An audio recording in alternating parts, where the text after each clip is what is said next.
प्रिय भक्त जनों, आज हम आपके लिए लाए हैं अध्याय 31 से 40 तक की महाशिव पुराण कथा। अध्याय 31। ब्रह्मा जी कहते हैं, मुनीश्वर, इसी बीच में वहां दक्ष तथा देवता आदि के सुनते हुए आकाशवाणी ने यह यथार्थ बात कही।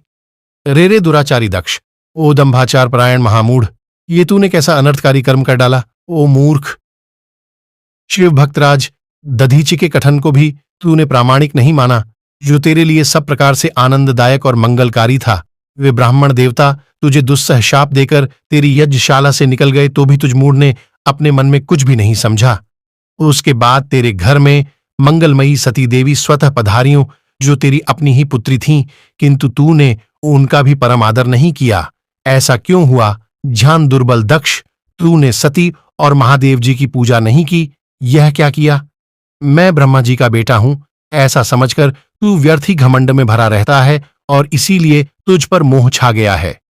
वे सती देवी ही सत्पुरुषों की आराध्या देवी हैं अथवा सदा आराधना करने के योग्य हैं। वे समस्त पुण्यों का फल देने वाली, तीनों लोकों की माता, कल्याण स्वरूपा और भगवान शंकर के आधे अंग में निवास करने वाली हैं। वे सती देवी ही पूजित होने पर सदा संपूर्ण सौभाग्य प्रदान करने वाली हैं। वे ही महेश्वर की शक्ति हैं और अपने भक्तों को सब प्रकार के मंगल देती हैं। वे सती देवी ही पूजित होने पर सदा संसार का भय दूर करती हैं, मनोवांछित फल देती हैं तथा वे ही समस्त उपद्रवों को नष्ट करने वाली देवी हैं। वे सती ही सदा पूजित होने पर कीर्ति और संपत्ति प्रदान करती हैं। वे ही पराशक्ति तथा भोग और मोक्ष प्रदान करने वाली परमेश्वरी हैं। वे सती ही जगत को जन्म देने वाली माता, जगत की रक्षा करने वाली अनादि शक्ति और प्रलय काल में जगत का संहार करने वाली हैं। वे जगन माता सती ही भगवान विष्णु की माता रूप से सुशोभित होने वाली तथा ब्रह्मा, इंद्र, चंद्र, अग्नि एवं सूर्यदेव आदि की जननी मानी गई हैं।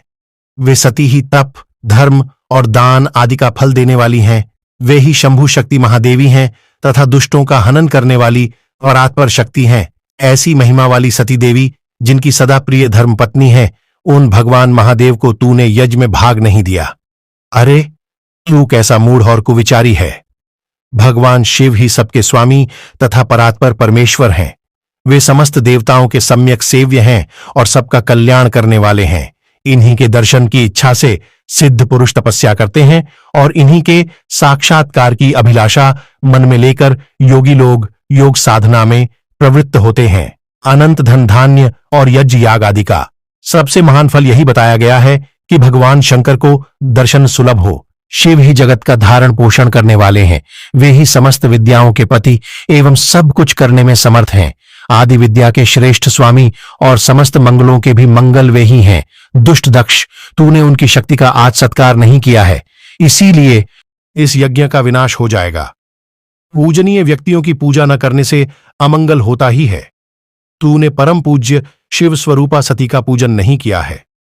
शेषनाग अपने सहस्र मस्तकों से प्रतिदिन प्रसन्नतापूर्वक जिनके चरणों की रज धारण करते हैं, उन्हीं भगवान शिव की शक्ति सती देवी थीं। जिनके चरण कमलों का निरंतर ध्यान और सादर पूजन करके ब्रह्मा जी ब्रह्मत्व को प्राप्त हुए हैं, उन्हीं भगवान शिव की प्रिय पत्नी सती देवी थीं। जिनके चरण कमलों का निरंतर ध्यान और सादर पूजन करके इंद्र आदि लोकपाल अपने अपने उत्तम पद को प्राप्त हुए हैं, वे भगवान शिव संपूर्ण जगत के पिता हैं और शक्ति स्वरूपा सती देवी जगत की माता कही गई हैं। मूढ़ दक्ष, तूने उन माता पिता का सत्कार नहीं किया, फिर तेरा कल्याण कैसे होगा?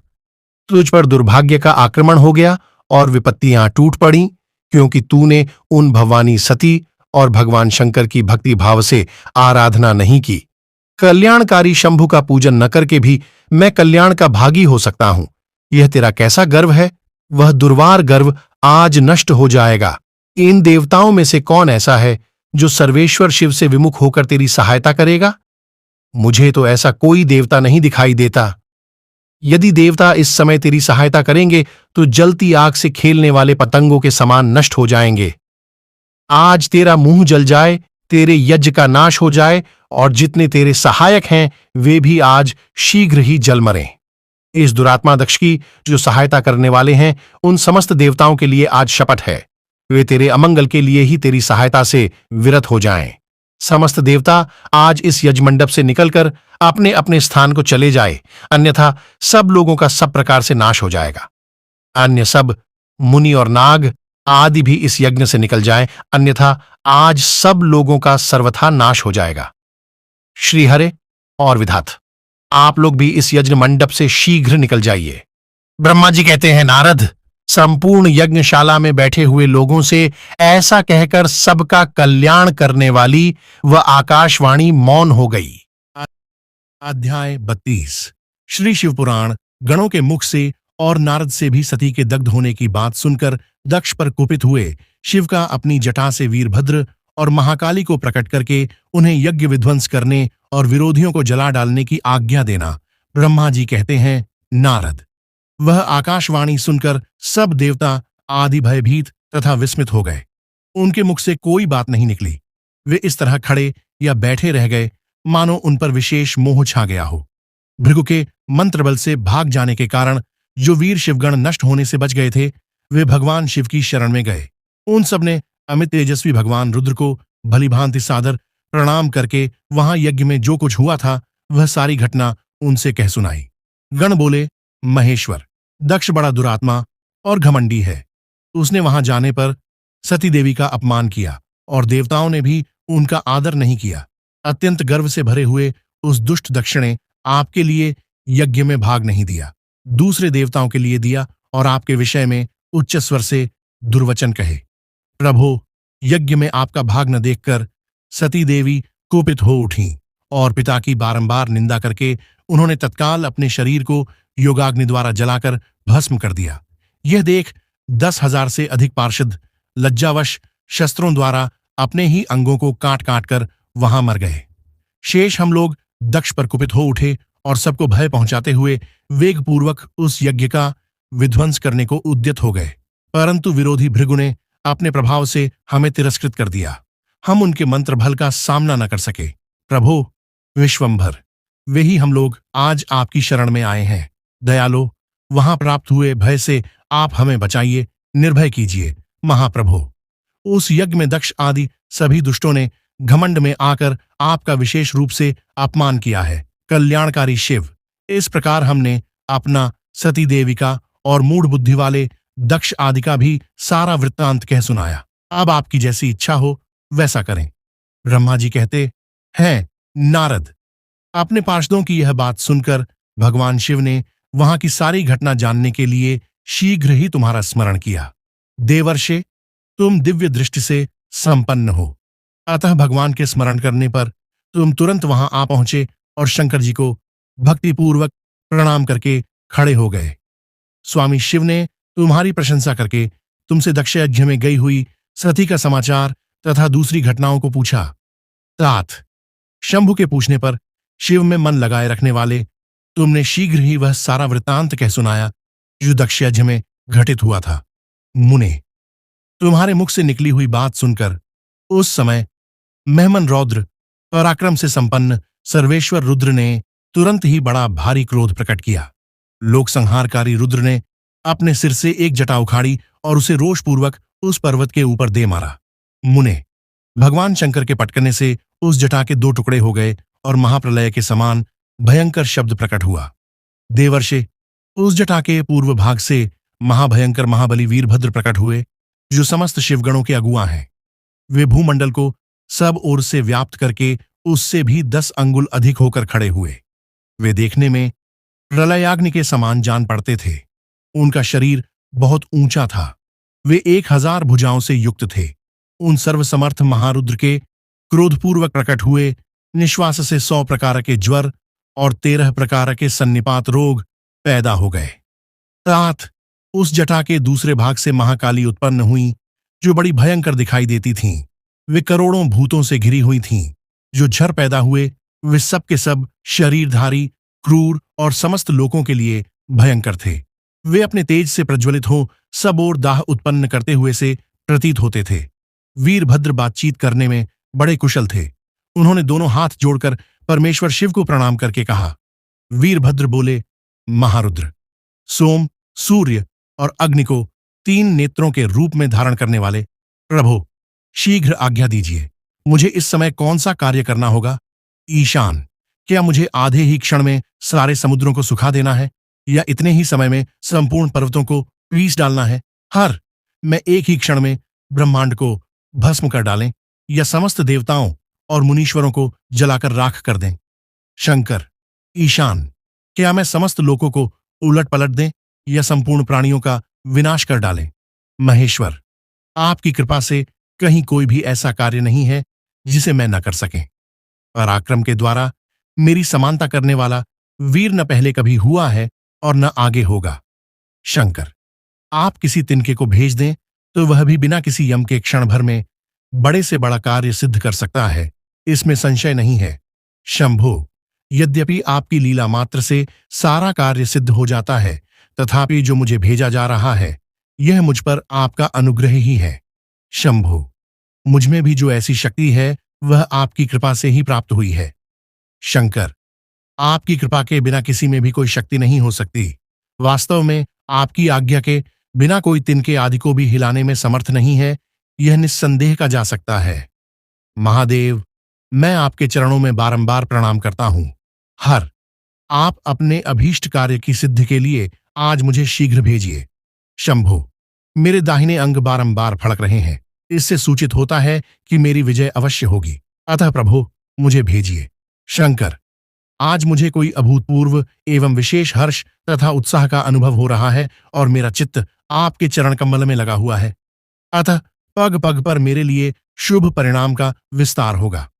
शंभो, आप शुभ के आधार हैं, जिसकी आप में सुदृढ़ भक्ति है उसी को सदा विजय प्राप्त होती है और उसी का दिनों दिन शुभ होता है।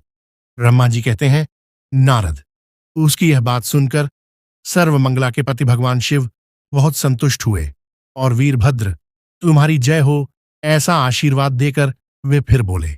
महेश्वर ने कहा, मेरे पार्षदों में श्रेष्ठ वीरभद्र, ब्रह्मा जी का पुत्र दक्ष बड़ा दुष्ट है, उस मूर्ख को बड़ा घमंड हो गया है, अतः इन दिनों वह विशेष रूप से मेरा विरोध करने लगा है। दक्ष इस समय एक यज्ञ करने के लिए उद्यत है, तुम याग परिवार सहित उस यज्ञ को भस्म करके फिर शीघ्र मेरे स्थान पर लौट आओ। यदि देवता, गंधर्व, यक्ष अथवा अन्य कोई तुम्हारा सामना करने के लिए उद्यत हों तो उन्हें भी आज ही शीघ्र और सहसा भस्म कर डालना। दधीचि की दिलाई हुई मेरी शपथ का उल्लंघन करके जो देवता आदि वहां ठहरे हुए हैं उन्हें तुम निश्चय ही प्रयत्नपूर्वक जलाकर भस्म कर देना। जो मेरी शपथ का उल्लंघन करके गर्वयुक्त हो वहां ठहरे हुए हैं वे सब के सब मेरे द्रोही हैं, अतः उन्हें अग्निमयी माया से जला डालो। दक्ष की यज्ञशाला में जो अपनी पत्नियों और सारभूत उपकरणों के साथ बैठे हों उन सबको जलाकर भस्म कर देने के पश्चात फिर शीघ्र लौट आना। तुम्हारे वहां जाने पर विश्वदेव आदि देवगण भी यदि सामने आ तुम्हारी सादर स्तुति करें तो भी तुम उन्हें शीघ्र आग की ज्वाला से जलाकर ही छोड़ना। वीर, वहां दक्ष आदि सब लोगों को पत्नी और बंधु बांधवों सहित जलाकर कलशों में रखे हुए जल को लीलापूर्वक पी जाना। ब्रह्मा जी कहते हैं, नारद, जो वैदिक मर्यादा के पालक, काल के भी शत्रु तथा सबके ईश्वर हैं, वे भगवान रुद्र रोष से लाल आंखें किए महावीर वीरभद्र से ऐसा कहकर चुप हो गए। ओम नमः शिवाय। अध्याय 33 प्रमथगणों सहित वीरभद्र और महाकाली को दक्ष यज्ञ विध्वंस के लिए प्रस्थान। दक्ष तथा देवताओं को अपशकुन एवं उत्पात सूचक लक्षणों का दर्शन एवं भय होना। ब्रह्मा जी कहते हैं, नारद, महेश्वर के इस वचन को आदरपूर्वक सुनकर वीरभद्र बहुत संतुष्ट हुए। उन्होंने महेश्वर को प्रणाम किया। तत्पश्चात उन देवाधिदेव शूली की उपर्युक्त आज्ञा को शिरोधार्य करके वीरभद्र वहां से शीघ्र ही दक्ष के यज्ञ मंडप की ओर चले। भगवान शिव ने केवल शोभा के लिए उनके साथ करोड़ों महावीर गणों को भेज दिया जो प्रलयाग्नि के समान तेजस्वी थे। वे कौतूहलकारी प्रबल वीर प्रमथगण वीर भद्र के आगे और पीछे भी चल रहे थे। काल के भी काल भगवान रुद्र के वीरभद्र सहित जो लाखों पार्षदगण थे उन सबका स्वरूप रुद्र के ही समान था। उन गणों के साथ महात्मा वीरभद्र भगवान शिव के समान ही वेशभूषा धारण किए रथ पर बैठकर यात्रा कर रहे थे। उनके 1 सहस्र भुजाएं थीं, शरीर में नागराज लिपटे हुए थे। वीरभद्र बड़े प्रबल और भयंकर दिखाई देते थे। उनका रथ बहुत ही विशाल था। उसमें 10,000 सिंह जोते जाते थे जो प्रयत्न पूर्वक उस रथ को खींचते थे। उसी प्रकार बहुत से प्रबल सिंह, शार्दूल, मगर, मत्स्य और सहस्रों हाथी उस रथ के पार्श्व भाग की रक्षा करते थे। काली, कात्यायनी, ईशानी, चामुंडा, मुंडमर्दिनी, भद्रकाली, भद्रा, त्वरिता तथा वैष्णवी इन नवदुर्गाओं के साथ तथा समस्त भूतगणों के साथ महमकाली दक्ष का विनाश करने के लिए चलीं। डाकिनी, शाकिनी, भूत, प्रमथ, गुह्यक, कूष्मांड, पर्पट, चटक, ब्रह्मराक्षस, भैरव तथा क्षेत्रपाल आदि ये सभी वीर भगवान शिव की आज्ञा का पालन एवं दक्ष के यज्ञ का विनाश करने के लिए तुरंत चल दिए। इनके सिवा 64 गणों के साथ योगिनियों का मंडल भी सहसा कुपित हो दक्षयज्ञ का विनाश करने के लिए वहां से प्रस्थित हुआ।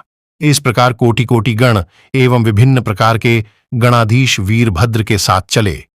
उस समय भेड़ियों की गंभीर ध्वनि होने लगी। नाना प्रकार के शब्द करने वाले शंख बज उठे। भिन्न भिन्न प्रकार की सींगें बजने लगीं। महामुने सेना सहित वीरभद्र की यात्रा के समय वहां बहुत से सुखद शकुन होने लगे। इस प्रकार जब प्रमथगणों सहित वीरभद्र ने प्रस्थान किया तब उधर दक्ष तथा देवताओं को बहुत से अशुभ लक्षण दिखाई देने लगे। अध्याय 34 शिव पुराण। यज्ञ विध्वंस की सूचना देने वाले त्रिविध उत्पात प्रकट होने लगे। दक्ष की बाईं आंख, बाईं भुजा और बाईं जांघ फड़कने लगी। तात वाम अंगों का वह फड़कना सर्वथा अशुभ सूचक था और नाना प्रकार के कष्ट मिलने की सूचना दे रहा था। उस समय दक्ष की यज्ञशाला में धरती डोलने लगी। दक्ष को दोपहर के समय दिन में ही अद्भुत तारे दिखने लगे। दिशाएं मलिन हो गईं। सूर्यमंडल चितकबरा दिखने लगा। उस पर हजारों घेरे पड़ गए जिससे वह भयंकर जान पड़ता था।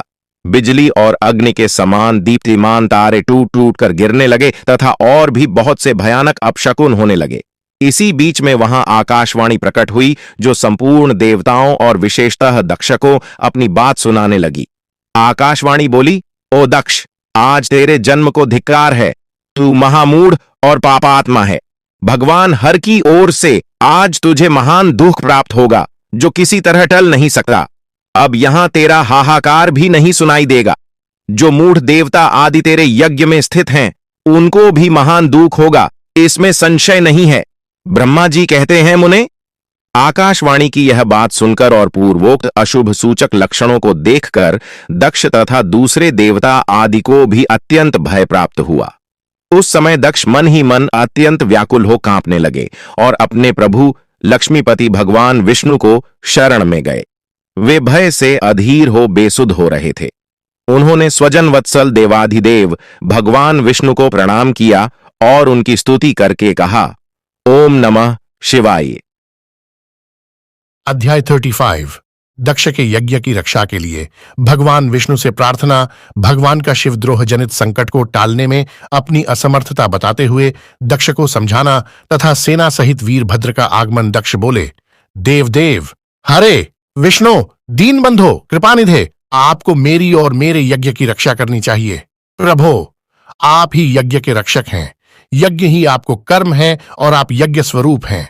आपको ऐसी कृपा करनी चाहिए जिससे यज्ञ को विनाश न हो। ब्रह्मा जी कहते हैं, मुनीश्वर। इस तरह अनेक प्रकार से सादर प्रार्थना करके दक्ष भगवान श्रीहरि के चरणों में गिर पड़े। उनका चित्त भय से व्याकुल हो रहा था। तब जिनके मन में घबराहट आ गई थी उन प्रजापति दक्ष को उठाकर और उनकी पूर्वोक्त बात सुनकर भगवान विष्णु ने देवाधिदेव शिव का स्मरण किया।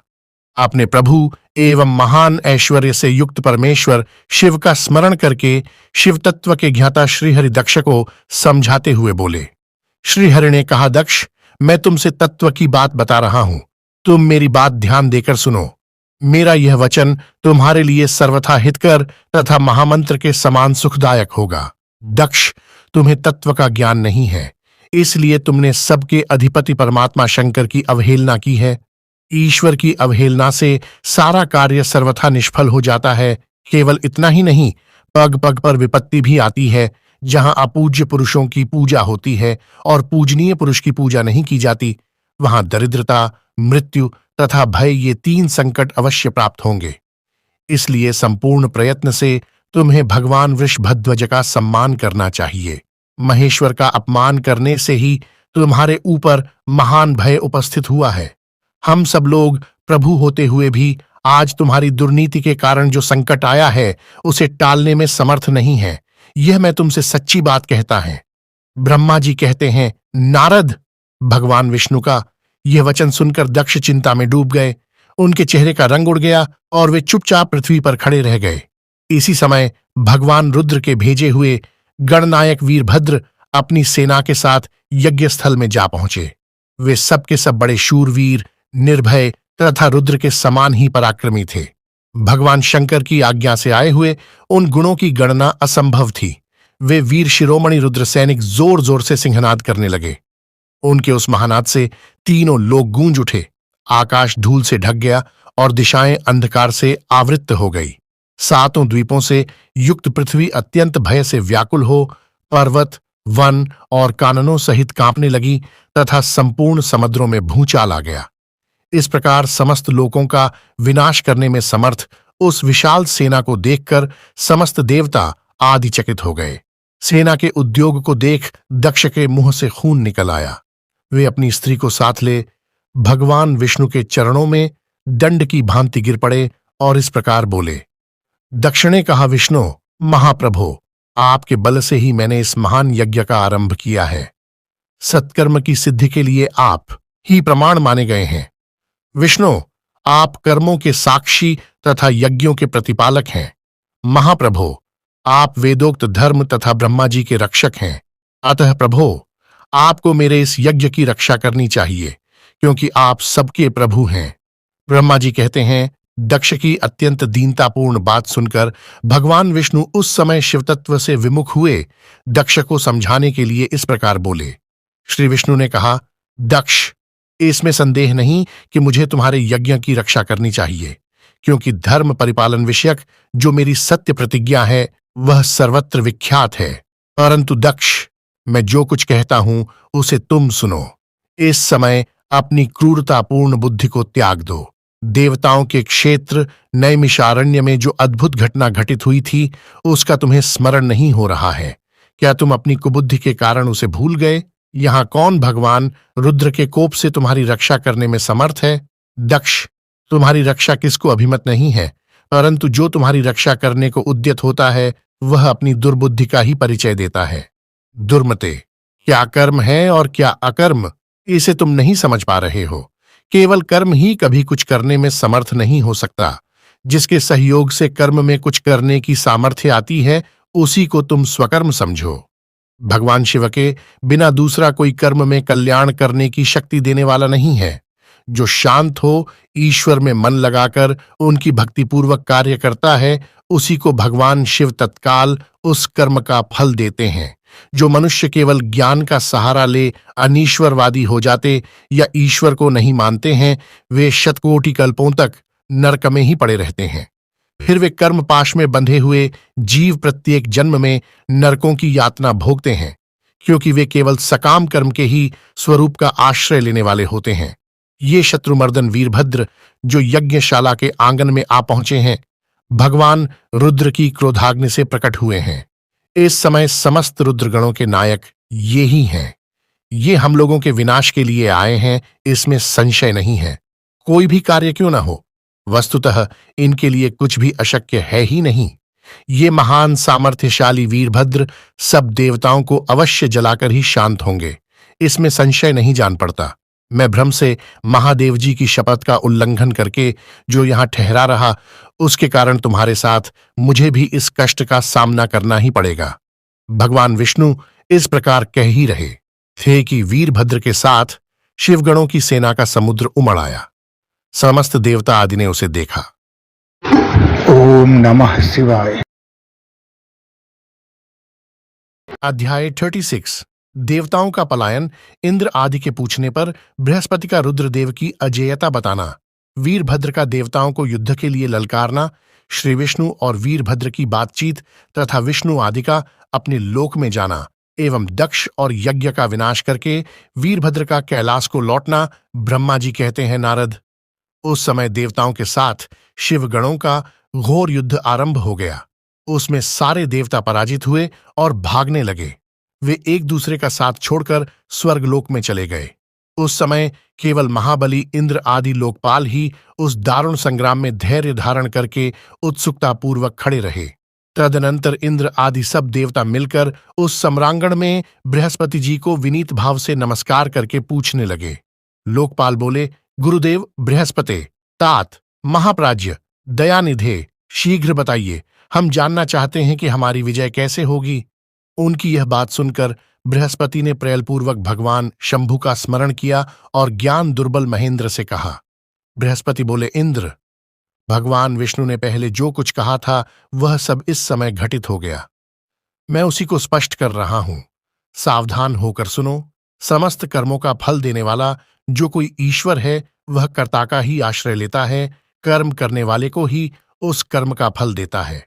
जो कर्म करता ही नहीं उसको फल देने में वह भी समर्थ नहीं है। अतः जो ईश्वर को जानकर उसका आश्रय लेकर सत्कर्म करता है उसी को उस कर्म का फल मिलता है, ईश्वर द्रोही को नहीं। न मंत्र, न औषधियां, न समस्त आभिचारिक कर्म, न लौकिक पुरुष, न कर्म, न वेद, न पूर्व और उत्तर मीमांसा तथा न नाना वेदों से युक्त अन्यान्य शास्त्र ही ईश्वर को जानने समर्थ होते हैं। ऐसा प्राचीन विद्वानों का कथन है। अनन्य शरण भक्तों को छोड़कर दूसरे लोग संपूर्ण वेदों का 10,000 बार स्वाध्याय करके भी महेश्वर को भली भांति नहीं जान सकते। यह महाश्रुति का कथन है। अवश्य भगवान शिव के अनुग्रह से ही सर्वथा शांत, निर्विकार एवं उत्तम दृष्टि से सदाशिव के तत्व का साक्षात्कार ज्ञान हो सकता है। सुरेश्वर, क्या कर्तव्य है और क्या अकर्तव्य, इसका विवेचन करना अभीष्ट होने पर मैं जो इसमें सिद्धि का उत्तम अंश है उसी का प्रतिपादन करूंगा। तुम अपने हित के लिए उसे ध्यान देकर सुनो। इंद्र, तुम लोकपालों के साथ आज नादान बनकर दक्ष यज्ञ में आ गए। बताओ तो यहां क्या पराक्रम करोगे। भगवान रुद्र जिनके सहायक हैं, ऐसे ये परम क्रोधी रुद्रगण इस यज्ञ में विघ्न डालने के लिए आए हैं और अपना काम पूरा करेंगे, इसमें संशय नहीं है। मैं सत्य सत्य कहता है कि इस यज्ञ के विघ्न का निवारण करने के लिए वस्तुतः तुम में से किसी के पास भी सर्वथा कोई उपाय नहीं है। बृहस्पति की यह बात सुनकर वे इंद्र सहित समस्त लोकपाल बड़ी चिंता में पड़ गए। तब महावीर रुद्रगणों से घिरे हुए वीरभद्र ने मन ही मन भगवान शंकर का स्मरण करके इंद्र आदि लोकपालों को डॉटा और इसके पश्चात रुद्रगणों के नायक वीरभद्र ने रोष से भरकर तुरंत ही संपूर्ण देवताओं को तीखे बाणों घायल कर दिया। उन बाणों की चोट खाकर इंद्र आदि समस्त सरेश्वर भागते हुए 10 दिशाओं में चले गए। जब लोकपाल चले गए और देवता भाग खड़े हुए तब वीरभद्र अपने गणों के साथ यज्ञशाला के समीप गए। उस समय वहां विद्यमान समस्त ऋषि अत्यंत भयभीत हो परमेश्वर श्रीहरि से रक्षा की प्रार्थना करने के लिए सहसा नतमस्तक हो शीघ्र बोले, देवदेव, रमानाथ, सर्वेश्वर, महाप्रभु, आप दक्ष के यज्ञ की रक्षा कीजिए। आप ही यज्ञ हैं, इसमें संशय नहीं है। यज्ञ आपका कर्म, रूप और अंग है। आप यज्ञ के रक्षक हैं, अतः दक्ष यज्ञ की रक्षा कीजिए। आपके सिवा दूसरा कोई इसका रक्षक नहीं है। ब्रह्मा जी कहते हैं, नारद, ऋषियों का यह वचन सुनकर मेरे सहित भगवान विष्णु वीरभद्र के साथ युद्ध करने की इच्छा से चले। श्रीहरि को युद्ध के लिए उद्यत देख शत्रुमर्दन वीरभद्र, जो वीर प्रमदगणों से घिरे हुए थे, कड़े शब्दों में भगवान विष्णु को डांटने लगे। ब्रह्मा जी कहते हैं, नारद, वीरभद्र की यह बात सुनकर बुद्धिमान देवेश्वर विष्णु वहां प्रसन्नतापूर्वक हंसते हुए बोले। श्री विष्णु ने कहा, वीरभद्र, आज तुम्हारे सामने मैं जो कुछ कहता हूं उसे सुनो। मैं भगवान शंकर का सेवक हूं, तुम मुझे रुद्रदेव से विमुख न कहो। दक्ष अज्ञानी है, कर्मकांड में ही इसकी निष्ठा है। इसने मूर्तावश पहले मुझसे बारंबार अपने यज्ञ में चलने के लिए प्रार्थना की थी। मैं भक्त के अधीन ठहरा, इसलिए चला आया। भगवान महेश्वर भी भक्त के अधीन रहते हैं। तात, दक्ष मेरा भक्त है, इसीलिए मुझे यहां आना पड़ा है। रुद्र के क्रोध से उत्पन्न हुए वीर, तुम रुद्र तेज जस स्वरूप से उत्तम प्रताप के आश्रय हो। मेरी प्रतिज्ञा सुनो। मैं तुम्हें आगे बढ़ने से रोकता हूं और तुम मुझे रोको। परिणाम वही होगा जो होने वाला होगा। मैं पराक्रम करूंगा। ब्रह्मा जी कहते हैं, नारद, भगवान विष्णु के ऐसा कहने पर महाबाहु वीरभद्र हंसकर बोला, आप मेरे प्रभु के प्रिय भक्त हैं, यह जानकर मुझे बड़ी प्रसन्नता हुई है। इतना कहकर गणनायक वीरभद्र हंस पड़ा और विनय से नतमस्तक हो बड़ी प्रसन्नता के साथ श्री विष्णुदेव से कहने लगा। वीरभद्र ने कहा, महाप्रभो, मैंने आपके भाव की परीक्षा के लिए कड़ी बातें कही थीं। इस समय यथार्थ बात कहता हूं, सावधान होकर सुनो। हरे, जैसे शिव हैं वैसे आप हैं, जैसे आप हैं वैसे शिव हैं, ऐसा वेद कहते हैं, और वेदों का यह कथन शिव की आज्ञा के अनुसार ही है। रमानाथ, भगवान शिव की आज्ञा से हम सब लोग उनके सेवक ही हैं, तथापि मैंने जो बात कही है वह इस वाद विवाद के अवसर के अनुरूप ही है। आप मेरी हर बात को आपके प्रति आदर के भाव से ही कही गई समझिए।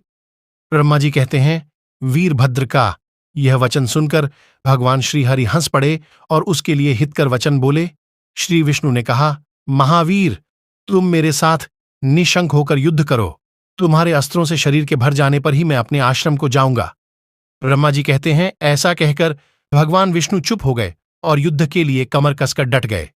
महाबली वीरभद्र भी अपने गणों के साथ युद्ध के लिए तैयार हो गए।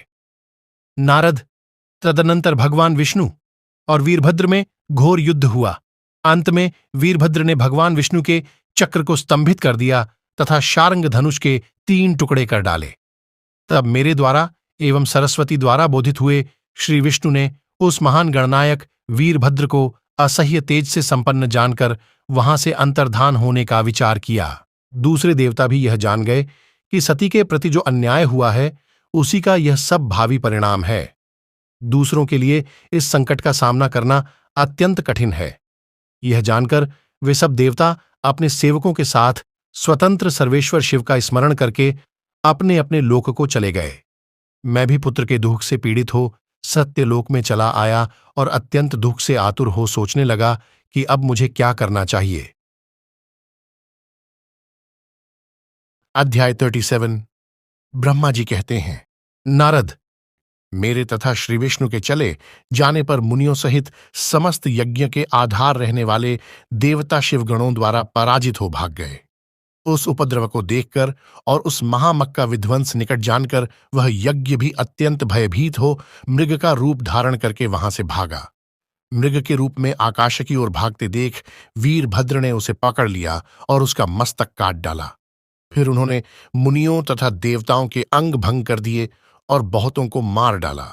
प्रतापी मणिभद्र ने भृगु को उठाकर पटक दिया और उनकी छाती को पैरों से दबाकर तत्काल उनकी दाढ़ी मूंछ नोच ली।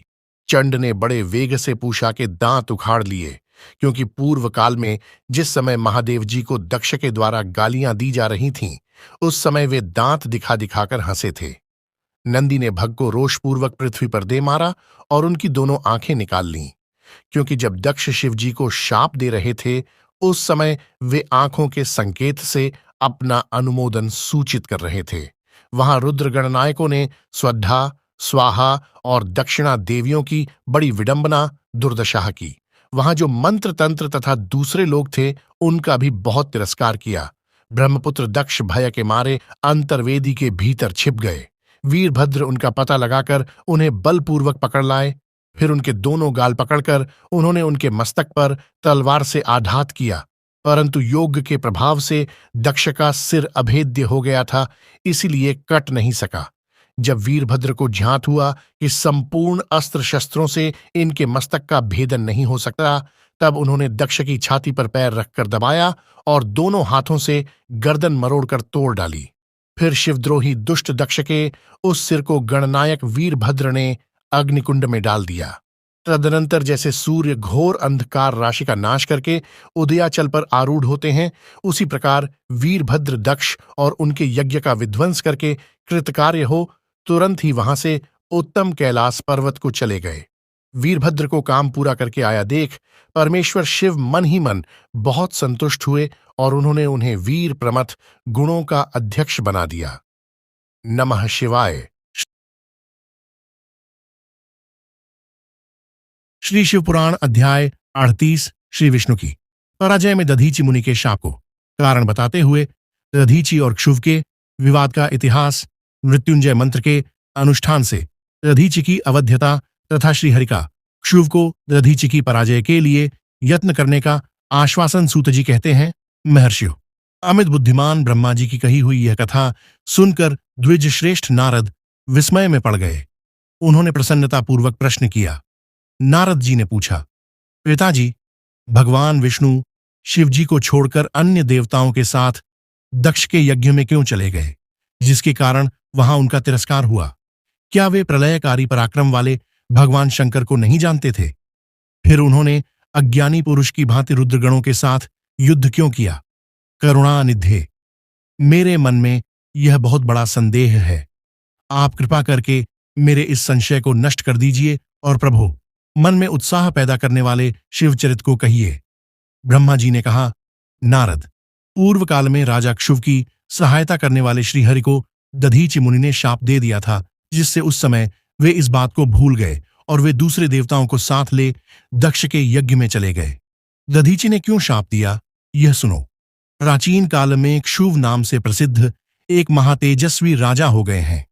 वे महाप्रभावशाली मुनीश्वर दधीचि के मित्र थे।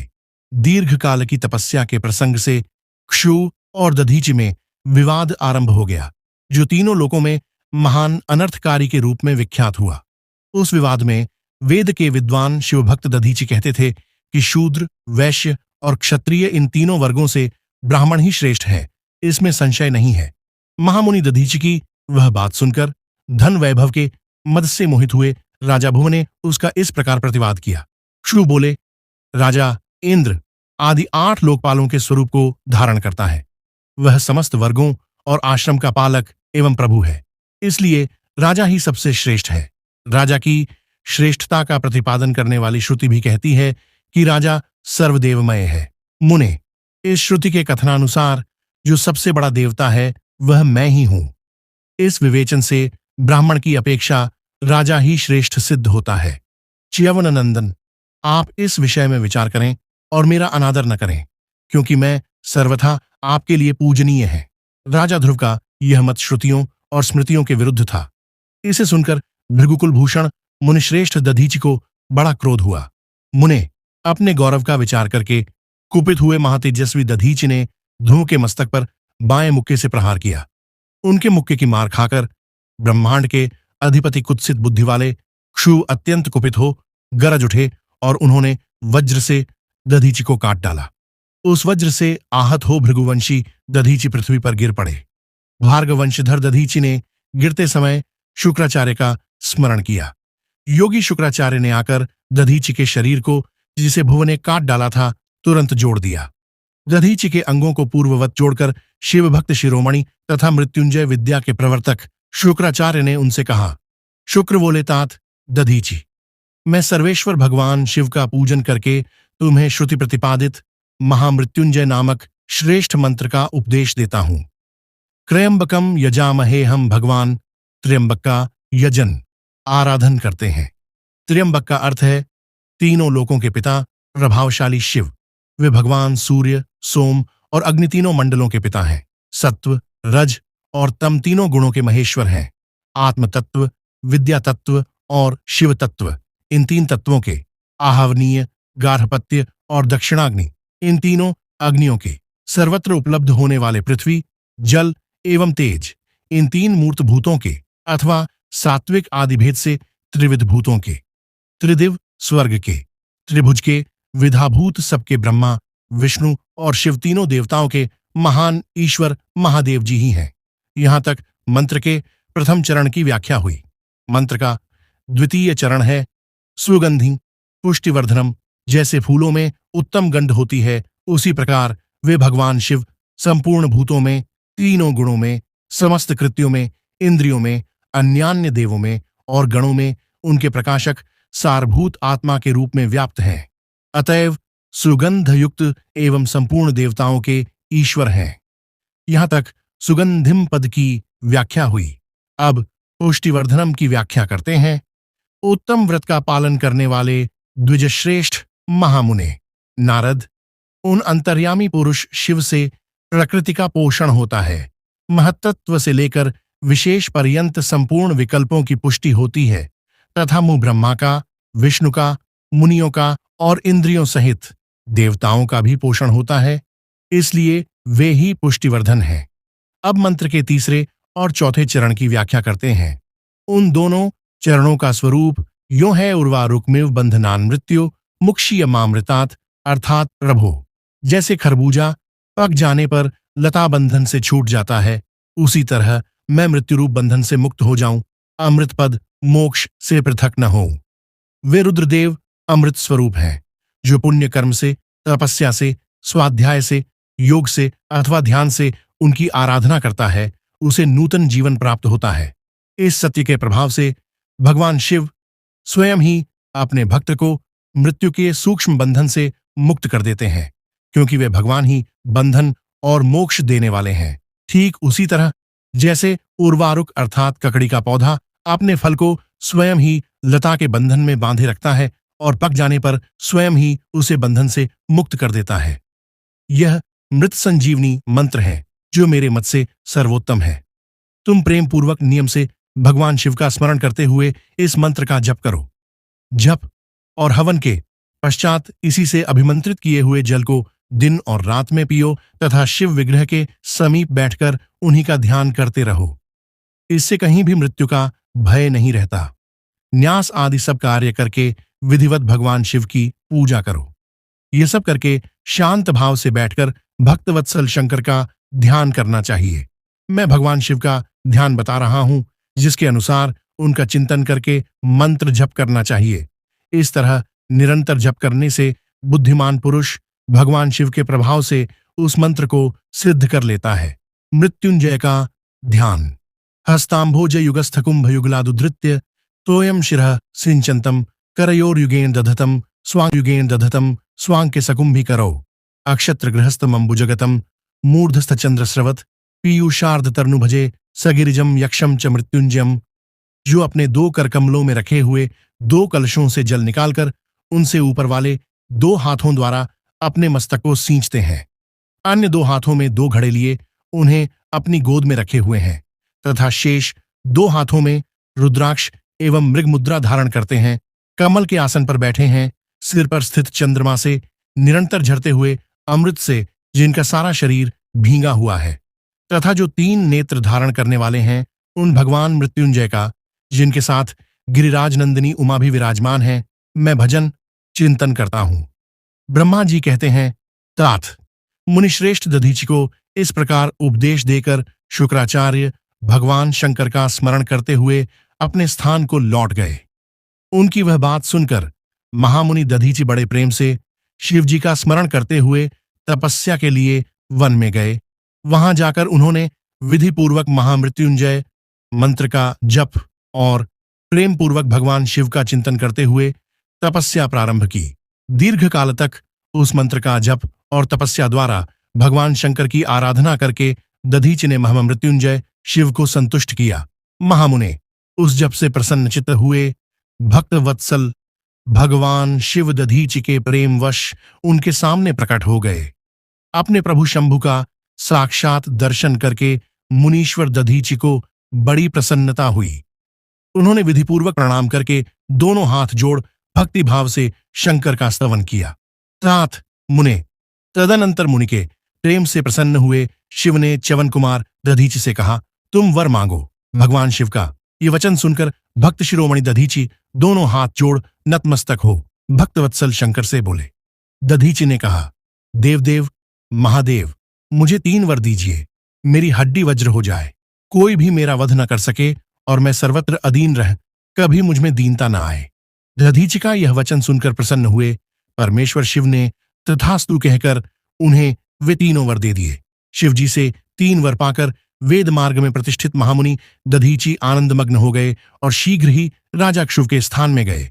महादेव जी से अवध्यता, वज्रमय अस्थि और अधीनता पाकर दधीचि ने राजेंद्र भुव के मस्तक पर लात मारी। फिर तो राजा क्षव ने भी क्रोध करके दधीचि पर वज्र से प्रहार किया। वे भगवान विष्णु के गौरव से अधिक गर्व में भरे हुए थे, परंतु ध्रुव का चलाया हुआ वह वज्र परमेश्वर शिव के प्रभाव से महात्मा दधीचि का नाश न कर सका। इससे ब्रह्म कुमार क्षुव को बड़ा विस्मय हुआ। मुनीश्वर दधीचि की अवध्यता, अधीनता तथा वजह से भी बढ़ चढ़कर प्रभाव देखकर ब्रह्म कुमार क्षुव के मन में बड़ा आश्चर्य हुआ। उन्होंने शीघ्र ही उनमें जाकर इंद्र के छोटे भाई मुकुंद की आराधना आरंभ की।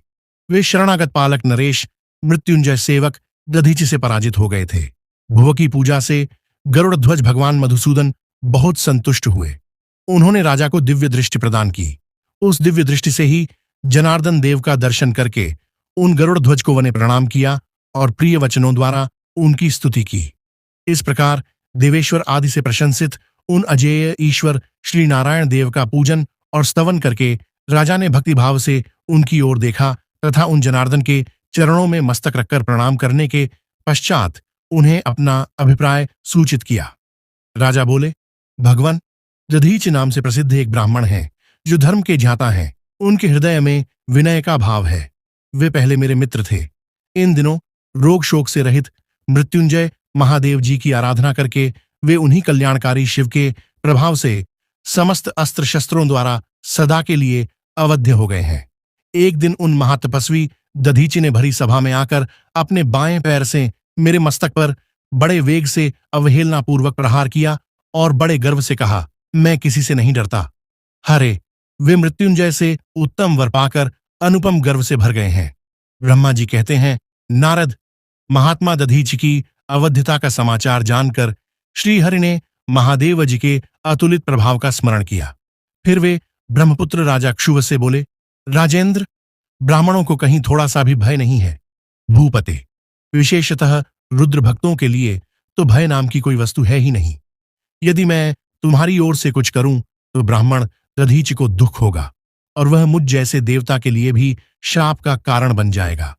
राजेंद्र, दधीचि के शाप से दक्ष के यज्ञ में सुरेश्वर शिव से मेरी पराजय होगी और फिर मेरा उत्थान भी होगा।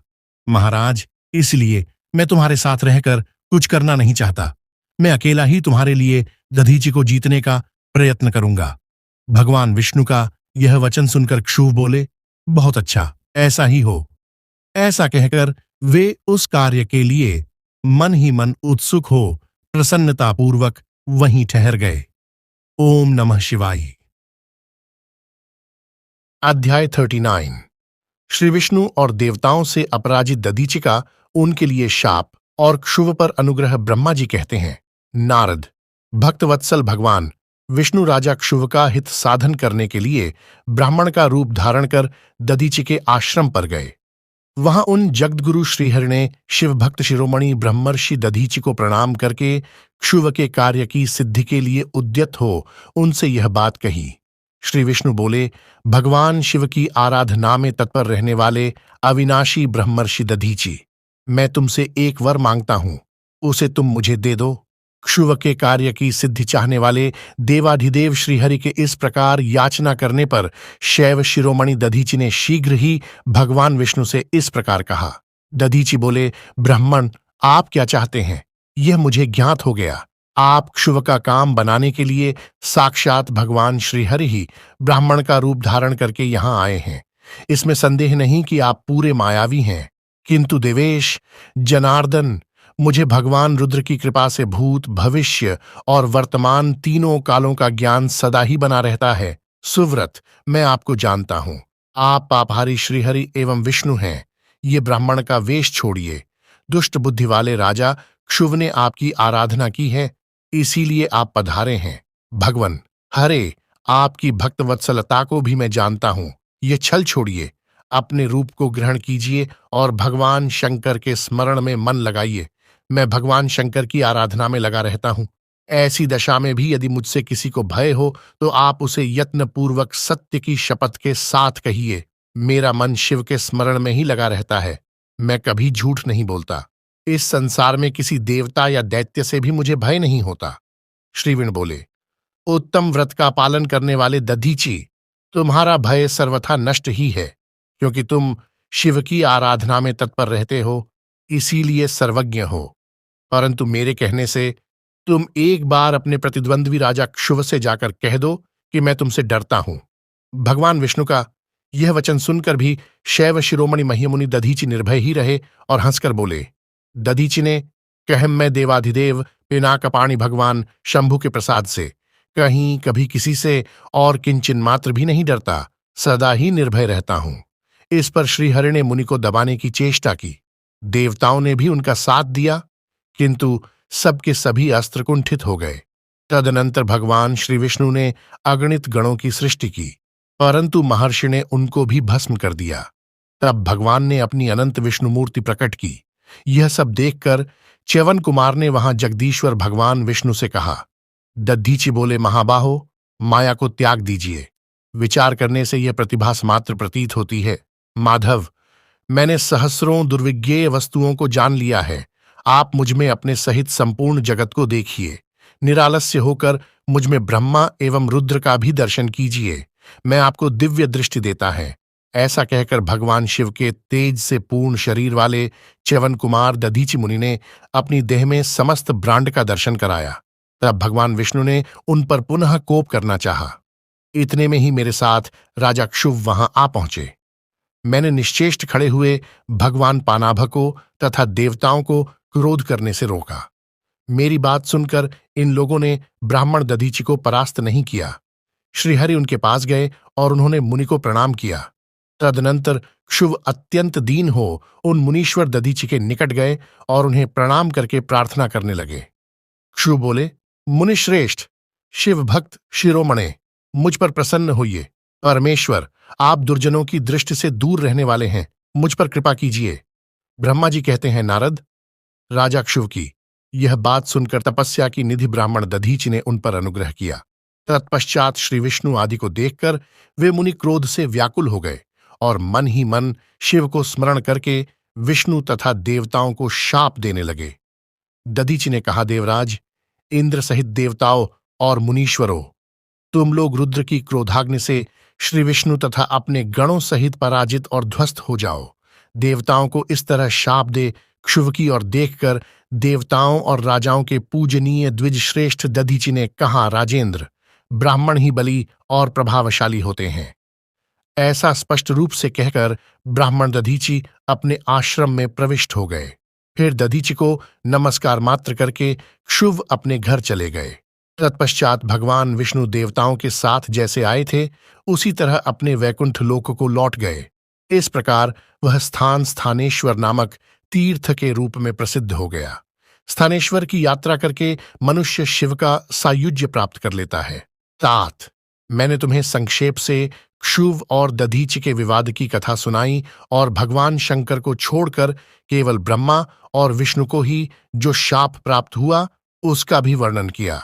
जो क्षुव और दधीचि के विवाद संबंधी इस प्रसंग का नित्य पाठ करता है वह अपमृत्यु को जीतकर देहत्याग के पश्चात ब्रह्मलोक में जाता है। जो इसका पाठ करके रणभूमि में प्रवेश करता है उसे कभी मृत्यु का भय नहीं होता तथा वह निश्चय ही विजयी होता है। नमः शिवाय। अध्याय 40। देवताओं सहित ब्रह्मा का विष्णु लोक में जाकर अपना दुख निवेदन करना, श्री विष्णु का उन्हें शिव से क्षमा मांगने की अनुमति दे उनको साथ ले कैलाश पर जाना तथा भगवान शिव से मिलना। नारद जी ने कहा, विधाता महाप्राज्य, आप शिव तत्व का साक्षात्कार कराने वाले हैं। आपने यह बड़ी अद्भुत एवं रमणीय शिवलीला सुनाई है। तात, वीर वीरभद्र जब दक्ष के यज्ञ का विनाश करके कैलाश पर्वत पर चले गए तब क्या हुआ, यह हमें बताइए। ब्रह्मा जी बोले, नारद, रुद्रदेव के सैनिकों ने जिनके अंग भंग कर दिए थे वे समस्त पराजित देवता और मुनि उस समय मेरे लोक में आए। वहां मुझ स्वयंभू को नमस्कार करके सबने बारंबार मेरा स्तवन किया, फिर अपने विशेष क्लेश को पूर्ण रूप से सुनाया। उसे सुनकर मैं पुत्र शोक से पीड़ित हो गया और अत्यंत व्यग्र हो व्यथित चित्त से बड़ी चिंता करने लगा। फिर मैंने भक्ति भाव से भगवान विष्णु का स्मरण किया। इससे मुझे समयोचित ज्ञान प्राप्त हुआ। तदनंतर देवताओं और मुनियों के साथ मैं विष्णु लोक में गया और वहां भगवान विष्णु को नमस्कार एवं नाना प्रकार के स्तोत्र द्वारा उनकी स्तुति करके उनसे अपना दुख निवेदन किया। मैंने कहा, देव, जिस तरह भी यज्ञ पूर्ण हो, यजमान जीवित हो और समस्त देवता तथा मुनि सुखी हो जाएं, वैसा उपाय कीजिए। देवदेव, रमानाथ, देव सुखदायक विष्णु, हम देवता और मुनि निश्चय ही आपकी शरण में आए हैं। मुंह ब्रह्मा की यह बात सुनकर भगवान लक्ष्मीपति विष्णु, जिनका मन सदा शिव में लगा रहता है और जिनके हृदय में कभी दीनता नहीं आती, शिव का स्मरण करके इस प्रकार बोले। श्री विष्णु ने कहा, देवताओं, परम समर्थ तेजस्वी पुरुष से कोई अपराध बन जाए तो भी उसके बदले में अपराध करने वाले मनुष्यों के लिए वह अपराध मंगलकारी नहीं हो सकता। विधातः समस्त देवता परमेश्वर शिव के अपराधी हैं, क्योंकि इन्होंने भगवान शंभु को यज्ञ का भाग नहीं दिया।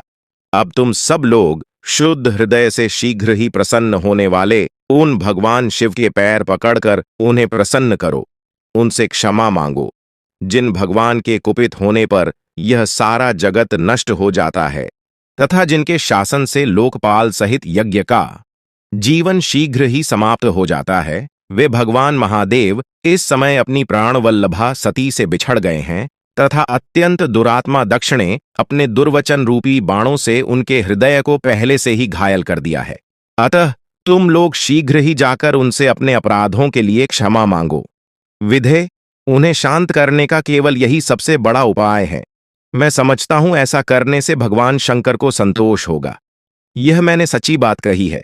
ब्राह्मण, मैं भी तुम सब लोगों के साथ शिव के निवास स्थान पर चलूंगा और उनसे क्षमा मांगूंगा। देवता आदि सहित मुझ ब्रह्मा को इस प्रकार आदेश देकर श्रीहरि ने देवगणों के साथ कैलाश पर्वत पर जाने का विचार किया। तदनंतर देवता, मुनि और प्रजापति आदि जिनके स्वरूप ही हैं, वे श्रीहरि उन सबको साथ ले अपने वैकुंठ धाम से भगवान शिव के शुभ निवास गिरिश्रेष्ठ कैलाश को गए। कैलाश भगवान शिव को सदा ही अत्यंत प्रिय है। मनुष्यों से भिन्न किन्नर, अप्सराएं और योग सिद्ध महात्मा पुरुष उसका भली भांति सेवन करते हैं तथा वह पर्वत बहुत ही ऊंचा है।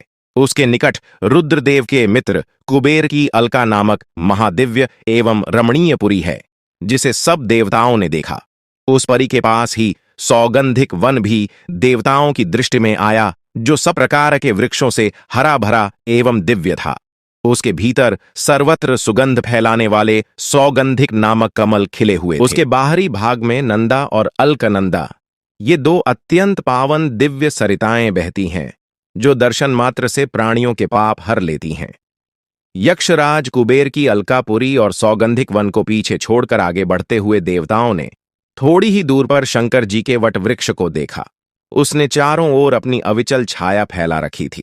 वह वृक्ष 100 योजन ऊंचा था और उसकी शाखाएं 75 योजन तक फैली हुई थीं। उस पर कोई घोंसला नहीं था और ग्रीष्म का ताप तो उससे सदा दूर ही रहता था। बड़े पुण्यात्मा पुरुष को ही उसका दर्शन हो सकता है।